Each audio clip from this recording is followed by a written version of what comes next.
अस्सलाम वालेकुम गाइस, मैं हूं सामा और आप देख रहे हैं इनोवेटिव सॉल्यूशंस। तो गाइस, पिछली वीडियो में हमने फोटोशॉप का थोड़ा सा इंट्रोडक्शन देखा था और लेयर्स के बारे में थोड़ी सी बेसिक पढ़ा था कि लेयर्स क्या होती है फोटोशॉप में। तो गाइस, आज की वीडियो हम देखेंगे कि सिलेक्शन टूल क्या होता है फोटोशॉप में, हम इसका किस तरह यूज करके सिलेक्शन बनाते हैं। तो चलते हैं हम अपने फोटोशॉप की तरफ और देखते हैं कि सिलेक्शन टूल क्या होता है।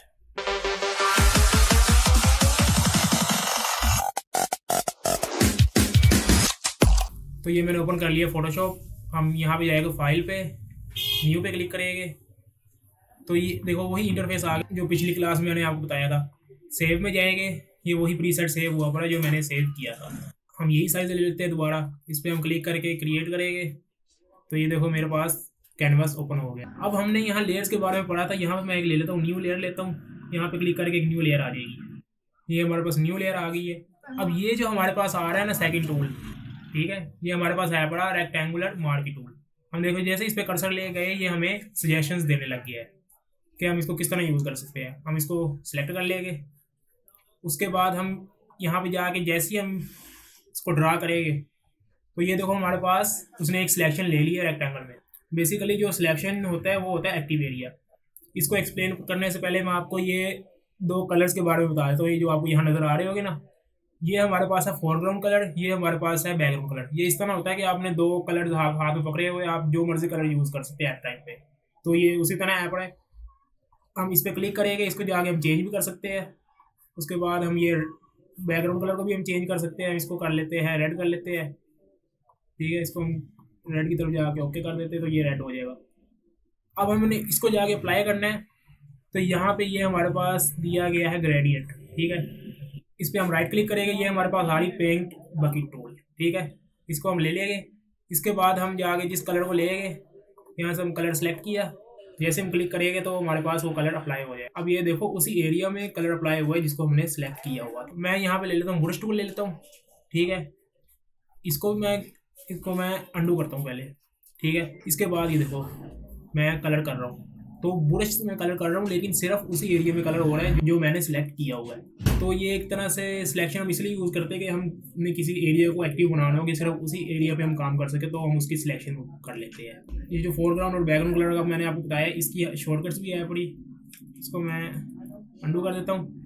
तो गाइज, अगर हमने अपने कैनवस पे फोरग्राउंड कलर करना है तो मैं आर्ट प्लस बैक स्पेस करूँगा तो हमारे पास फोरग्राउंड कलर अप्लाई हो जाएगा। और अगर मैं इसी जगह पे बैकग्राउंड कलर अप्लाई करना चाहता हूँ तो उसके लिए कंट्रोल प्लस बैक स्पेस जैसे मैं एंटर करूँगा तो देखो हमारे पास बैकग्राउंड कलर अप्लाई हो गया। तो फोरग्राउंड कलर के लिए शॉर्टकट की है पड़ी आर्ट प्लस बैक स्पेस, और बैकग्राउंड कलर के लिए है पड़ी कंट्रोल प्लस बैक स्पेस। तो ये तो था कुछ कलर्स के बारे में। अब हमारा जो मेन है पड़ा वो है सिलेक्शंस। इसको मैं कंट्रोल जेड कर लेता हूँ, अंडू कर लेता हूँ। इसके बाद हम जाएंगे सिलेक्शन के ऊपर। जैसे ही मैंने ये देखो इस सिलेक्शन पे क्लिक किया है, ये ऊपर हमारे पास कुछ मेन्यूज ओपन हो गए हैं। मैं कोई और टूल चुनूंगा तो देखो मेन्यूज चेंज हो रहे हैं। तो बेसिकली ये इस टूल के ऊपर मेन्यूज ओपन हुए।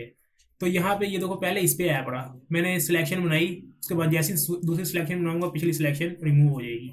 अब मैं आ जाता हूँ इस पे जैसे ही मैं होवर करूँगा तो ये मुझे बता रहा है ऐड टू सिलेक्शन। तो ये किस लिए है, इस पर हम क्लिक करते हैं, ये एक सिलेक्शन बनी हुई है। जैसे मैं इसको दूसरी सिलेक्शन बनाऊंगा पिछली सिलेक्शन भी ऐड हुई, न्यू सिलेक्शन भी ऐड हुई। तो ये एक तरह से पिछली सिलेक्शन को रिमूव नहीं करता, जो पहले वाला ऑप्शन था ना वो पिछली सिलेक्शन को रिमूव करके न्यू सिलेक्शन बना देता है। ये इस काम भी आता है कि अगर मैं इसके अंदर ही एक सिलेक्शन बना दूँ तो ये देखो दोनों सिलेक्शन को मिला के एक न्यू सिलेक्शन बन जाएगी, पिछली सिलेक्शन भी रिमूव नहीं हुई, ठीक है। तो ये बेसिकली इस काम आता है। तीसरा जो है बड़ा ये है सब्ट्रैक्ट फ्रॉम सिलेक्शन। सब्ट्रैक्ट का मतलब पता है आपको कि माइनस करना। इसमें सिलेक्शन में से जैसे मैं करूँगा देखो वो एरिया ख़त्म हो गया जो हमने सिलेक्शन में ले के आए थे। इसको मैं इस तरह करूँगा तो ये देखो ये वाला एरिया सारा ख़त्म हो गया। अब जो तीसरा है बड़ा ये है बड़ा इंटरसेक्शन सिलेक्शन। इस पर मैं क्लिक करूँगा तो वो एरिया जो कि सेम है वो रहेगा, बाकी सारा खत्म हो जाएगा। जैसे कि अब ये एरिया बीच में से बॉक्स जो थोड़ा सा ऐप है ये सेम है तो ये रहेगा, बाकी सारी की सारी सिलेक्शन खत्म हो जाएगी। तो ये कुछ मेन्यूज ऐप है सिलेक्शन के, इनकी शॉर्टकट भी ऐप पड़ी। इसको यहाँ पे यूज़ करना थोड़ा सा हो जाता है कि आपको पता नहीं चलेगा कि आपने कौन सा ऑप्शन ऑन किया हुआ है। आप एक सिलेक्शन बनाओगे, आप कहते हो दूसरी सिलेक्शन रिमूव हो तो रिमूव नहीं होगी, ये वाला ऑप्शन ऑन होगा तो अगली न्यू सिलेक्शन ऐड हो जाएगी इसमें। तो ये आपकी सिलेक्शन को ख़राब कर सकता है, इसकी शॉर्टकट भी है पड़ी। तो आप इसको इसी ऑप्शन में रखो। तो अगर आप शिफ्ट दबा के आप सिलेक्शन बनाओगे ना तो ये देखो ये नेक्स्ट ऑप्शन पे आ गया। इसकी शॉर्टकट की है अपनी शिफ्ट। आपने शिफ्ट को नहीं छोड़ना और आपने सिलेक्शन बनाई जानी है। तो ये आपकी पिछले सिलेक्शन को भी रखेगा और न्यू सिलेक्शन भी ऐड उसमें करता रहेगा। जैसे आप शिफ्ट छोड़ोगे तो ये पिछले ऑप्शन में चला जाएगा, आप फिर शिफ्ट दबा के सिलेक्शन बनाओगे तो ये देखो फिर इसमें आ गया। अब नेक्स्ट ऐप आ रहा है सब्ट्रैक्शन सिलेक्शन, तो आप आर्ट दबाओ, आर्ट जैसे ही दबाया है तो ये देखो जो सब्ट्रैक्शन सिलेक्शन थी ना वो वाली ऑन हो गई है। तो इसलिए मैंने आर्ट दबा के रखा हुआ है, इसको मैं सेलेक्ट करता जाऊँगा तो देखो ये हो रहा है। जैसे मैं आर्ट छोड़ूंगा वो ऑटोमेटिकली अपनी पिछली सिलेक्शन में चला गया। फिर मैं आर्ट दबाऊंगा तो फिर ये देखो जैसे मैं सेलेक्ट करना स्टार्ट कर दिया है। तो आप ये ऑप्शन इस पर रखो और शॉर्टकट को यूज़ करके भी ये काम कर सकते हो, इससे ये आपका काम बहुत ईजी हो जाएगा। ये हमने कुछ सिलेक्शंस देख ली है। आगे ये दिया हुआ है फिदर, ठीक है। मैं सारी सिलेक्शंस को ख़त्म करता हूँ कंट्रोल, तो ये मैंने सारी सिलेक्शन को ख़त्म कर दिया है। अब यहाँ पे दिया हुआ है फिदर, मैं फिदर कर देता हूँ 50, मैंने फिदर कर दिया है। इसके बाद मैं सिलेक्शन जैसे ही बनाई देखो ये राउंड बनी है, बेसिकली ये राउंड नहीं बनी। इसमें जैसे ही मैं कलर करूँगा ना, मैं यहाँ पे आगे ये वाला ब्लू कलर कर देता हूँ, ऑल्ट प्लस बैक स्पेस जैसे ही करूँगा तो ये देखो हमारा फोरग्राउंड कलर अप्लाई हो गया। लेकिन ये देखो ये फैला हुआ कलर है थोड़ा सा, तो ये बेसिकली इसे हम फिदर कहते हैं। यहाँ पे फिदर ने इसकी शार्पनेस को ख़त्म कर दिया है। तो अगर हम यहाँ से फिदर देंगे, हम जितनी भी सिलेक्शन बनाते जाएंगे हर सिलेक्शन में फिदर ऐड होता जाएगा। तो हम इस तरह नहीं चाहते कि हर सिलेक्शन में फिदर ऐड हो, तो इसको हम यहाँ से हमेशा ज़ीरो ही रखते हैं, इसको हम ज़ीरो रखते हैं। इसके बाद मैं कंट्रोल Z करके सारा कुछ ख़त्म कर देता हूँ, ठीक है। तो ये मैंने सारा ख़त्म कर दिया है अपना। तो मैं अब यहाँ पे आगे एक न्यू सिलेक्शन बनाता हूँ। ये मैंने एक सिलेक्शन बना लिया। अब देखो ये फिदर ऐड नहीं हुआ पड़ा, हम इस पर करेंगे राइट क्लिक करके यहाँ पे ऑप्शन आ रहा है फिदर का, इस पर हम क्लिक करेंगे। यहाँ से अब हम फिदर दे सकते हैं जितना मर्जी। इसको मैं दे देता हूँ 50, ठीक है। जैसे मैंने दिया एंटर किया तो ये देखो फिदर हमारे पास अप्लाई हो गया, ये मैंने कलर कर दिया। तो अब मैं इसके बाद जो न्यू सिलेक्शन बनाऊंगा उसमें फिदर ऐड नहीं होगा। फिदर ऐड करने के लिए मुझे राइट क्लिक करके फिदर पे जाके इसको वैल्यू देनी पड़ेगी, फिर हमारे पास फिदर ऐड होगा। जैसे मैं इस पर गया, राइट क्लिक करके फिदर पे गया, ओके कर दिया तो ये हमारे पास फिदर ऐड हो गया। शिफ्ट दबा के बैक स्पेस करूँगा तो ये हमारे पास कलर अप्लाई हो जाएगा इसके अंदर। तो इस तरह ये काम हो सकता है। अब इसको मैं कंट्रोल Z कर देता हूँ सारा, एक न्यू सिलेक्शन बनाता हूँ। एक चीज़ रह गई है सिलेक्ट इनवर्स। अब सिलेक्ट इनवर्स क्या होता है, सिलेक्ट किया, इसके बाद आल्ट प्लस बैक स्पेस किया तो ये देखो अब हमारे पास जो एरिया सिलेक्ट था ना, अब वो वाले उस एरिया पे कलर नहीं हुआ, जो उसका बाहर वाला एरिया था ना उस पर कलर हो गया। तो ये एक तरह से जो हमने सेलेक्ट किया होता है उसका जो इन्वर्स होता है ना उसके ऊपर कलर कर देता है। तो सिलेक्ट इन्वर्स हम इसीलिए यूज़ करते हैं कि अगर हमने ऑपोजिट एरिया में कलर करना है तो हम सिलेक्ट इन्वर्स का यूज़ करते हैं। तो अब मैं एक इमेज ले आता हूँ यहाँ पे, इसको मैं एक हम न्यू लेते हैं, सेव में जाते हैं, इसको ही मैं ओपन कर लेता हूँ। क्रिएट किया, एक हमारे पास नया कैनवास आ गया है।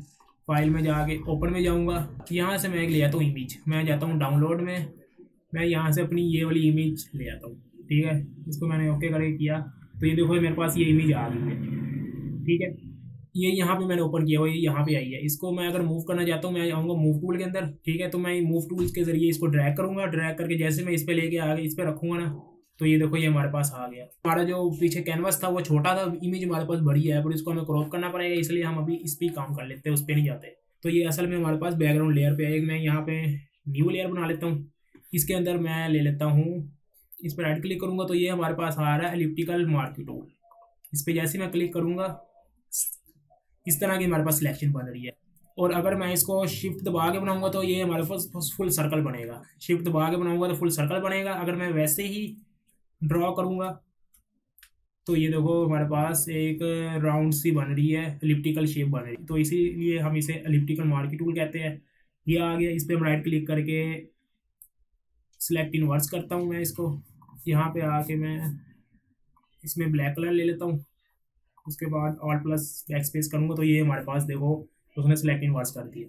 अब मैं फिर इस पर क्लिक करता हूँ, इस पर मैं फीदर ऐड कर लेता हूँ, फीदर मैं 50 कर देता हूँ, ठीक है। तो 50 पे क्या हुआ है, 50 पे इतना असर नहीं पड़ा क्योंकि पिक्चर बहुत ज़्यादा बड़ी है अपनी, पिक्चर का साइज़ बड़ा है पड़ा, तो इसको मैं फीदर ज़्यादा कर देता हूँ। अप्लाई किया, 200 का फीदर दे दिया। अब मैं ऑल्ट प्लस बैक स्पेस करता हूँ तो ये देखो ये हमारे पास इमेज पे फीदर ऐड हो गया। ये देखो ये हमारे पास इमेज इस तरह की हो गई है। तो गाइस इस तरह हम अपनी पिक्चर्स को एडिट कर सकते हैं। पर ये तो अभी हमने इतनी खूबसूरत नहीं बनाई, इसको हमने बेसिकली इसको हमने सिंपल सा एडिट किया है, पर बस इस पर फीदर ऐड किया है और थोड़ा सा हमने इसकी साइडों पे बॉर्डर दे दिया है थोड़ा सा ब्लैक सा। तो हमने अभी इसको अच्छी तरह एडिट नहीं किया। ये तो मैंने सिर्फ जो आपको टूल्स पर आए हैं उसी को मैंने यूज़ करके आपको दिखा दिया कि हम इसको किस तरह अपनी इमेजेस पे यूज़ कर सकते हैं। तो गाइस अगर ये वीडियो आपको पसंद आई है तो मेरे चैनल को सब्सक्राइब कर दो, मेरी वीडियो को लाइक कर दो और इस प्लेलिस्ट को सेव कर लो। मिलते हैं अपनी नेक्स्ट वीडियो में, तब तक अल्लाह हाफिज़।